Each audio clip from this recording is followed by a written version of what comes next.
जय श्री महाकाल दोस्तों, कैसे आप? आशा करता हूँ आप बहुत खुश और प्रसन्न होंगे। जी हाँ दोस्तों, आज मैं आपको यंत्र साधना के बारे में बताने जा रहा हूँ।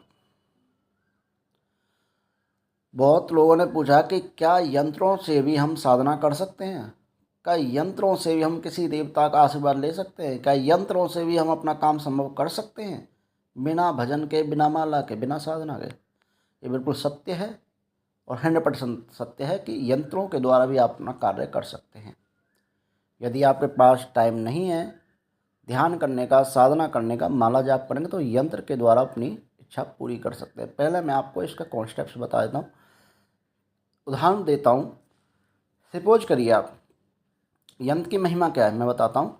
सपोज करिए आप, कोई बच्चा 8वीं 10वीं या 12वीं क्लास का है, ठीक है, और बच्चा ऐसे ही गांव से वॉकिंग करने के निकलता है। बाहर गांव के एक टीचर अदर स्कूल का अपने बच्चों को सिखा रहा होता है। उस दिन नेक्स्ट डे उनका एग्ज़ाम है, सपोज करो।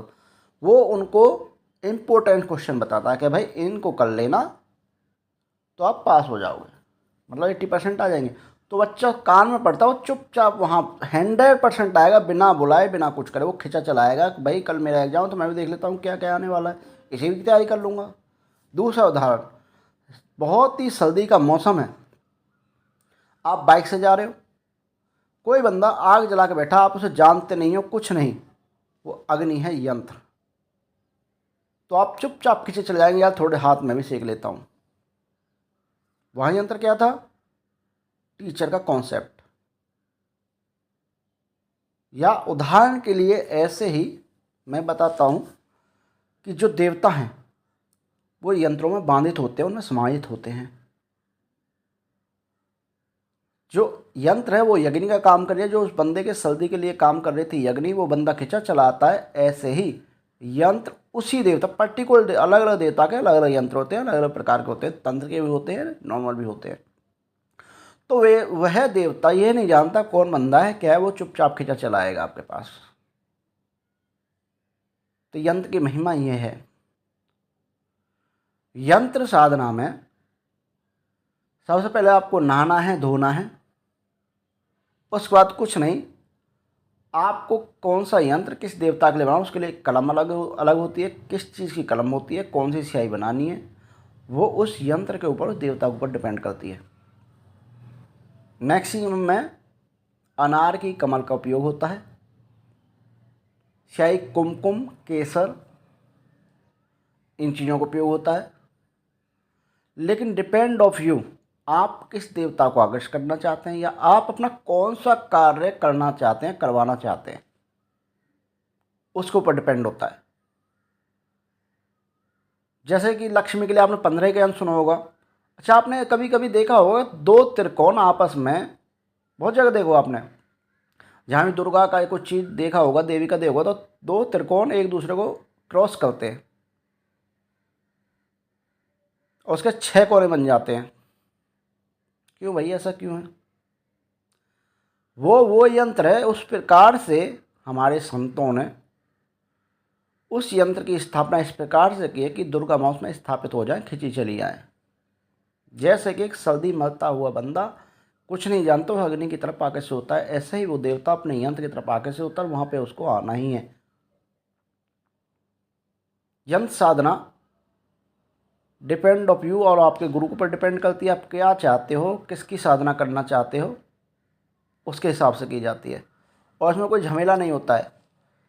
पहले मैंने आपको बताया था, अपनी इच्छा पूर्ति के लिए जो भी आप साधना करते हैं या यंत्र बनाते हो, उसमें जिस पेड़ की आप कलम लेते हो उससे एक दिन पहले उसका न्योता देना पड़ता है और दूसरे दिन सुबह उससे आज्ञा लेकर वो कलम लेके आनी पड़ती है। कुछ नहीं, कलम सब जानते हैं, कलम कैसे बनानी है वो खुद बना लीजिए, चौकी बैठ जाइए, 5 मिनट ध्यान करिए और जिस प्रकार से यंत्र जो है, जो स्याही उसमें बताई है, उसी पेड़ की कलम से, उसी प्रकार की स्याही से वो चीज़ बनाई जाती है। कुछ यंत्र रहते हैं कि एक बार ही बना के रख लिए जाते हैं, लेकिन यंत्र को कम से कम 108 बार बनाना पड़ता है। सफ़ेद कागज़ बना सकते हो आप उसकी स्याही से, उनको बहाना पड़ता है इच्छा पूर्ति के पास, या फिर जब तक तुम्हारी इच्छा पूरी उनको अपने पास रखना पड़ता है संभाल के।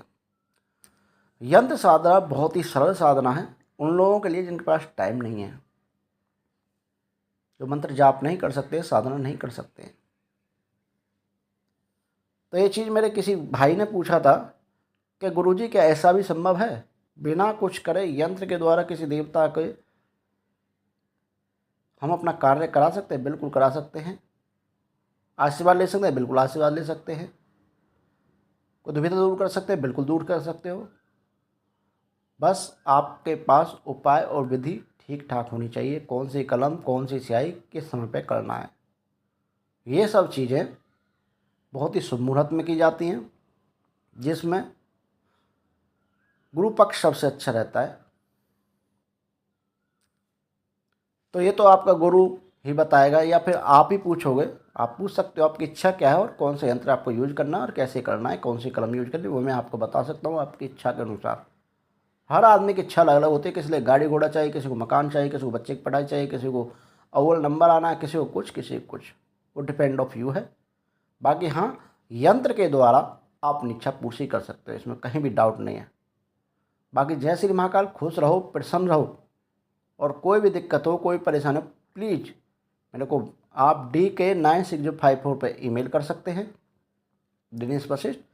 आपकी समस्या का समाधान 1 से 2 या 3 दिन में हो जाएगा। मेरे पास ईमेल थोड़े ज़्यादा आते हैं, फिर भी मैं हर ईमेल अपना देखता हूँ, और जो बंदा जैसे बोलता हूँ उसके ऊपर मैं उसका उपाय बताता हूँ, उसको भी बताता हूँ और आप लोगों को बताता हूँ, ताकि ये समस्या किसी और को, बहुत से लोग पूछते नहीं हैं।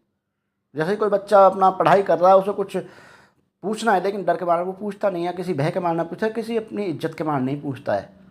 इसलिए कोई बंदे कोई समस्या है तो मैं उसकी वीडियो इधर डाल दूंगा, और कॉल पे या ईमेल आईडी पे उसका रिप्लाई 100% जाएगा।